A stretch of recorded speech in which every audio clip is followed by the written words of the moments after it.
proud of the leadership of our senior class.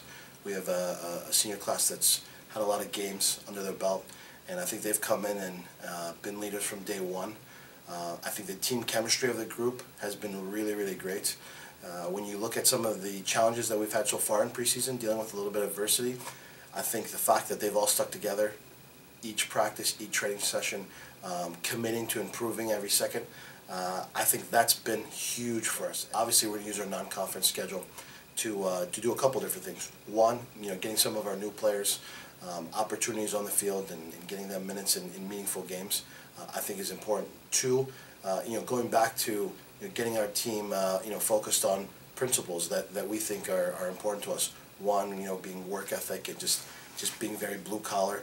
The second being is committed to defending as a group.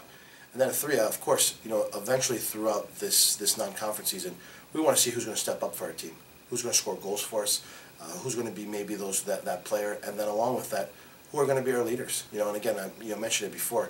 That senior class, we have a great senior class that's played games, but right now we have to emphasize to them is we need their leadership. We need them to keep this team together, playing hard, and doing the best that we can, throughout the non-conference and conference schedule.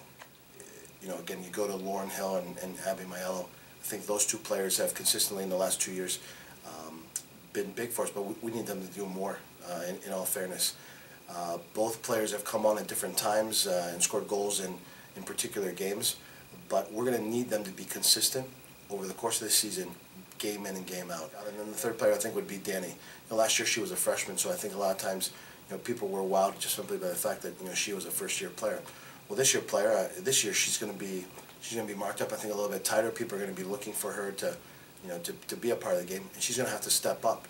And she's definitely a player who I think sometimes you'll see because she does score a great goal or she makes a great pass. But it's her work rate that we really, really need for 90 minutes every single game that drives this team. I think more important than those players that maybe that we're expecting great things from are some of those unsung heroes who we don't have expectations for.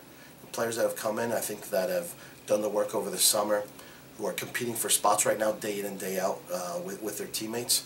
I think one or two of those players could be unsung heroes for us, and it could be at the end of the year. Those are the players that we're saying, well, yeah, we had a really good team, and because of this person's work or that person's work, they were able to propel the team and take the team farther. So we're going to see what kind of test we have against Binghamton and Canisius and kind of go from there. But definitely looking forward to seeing what this group is.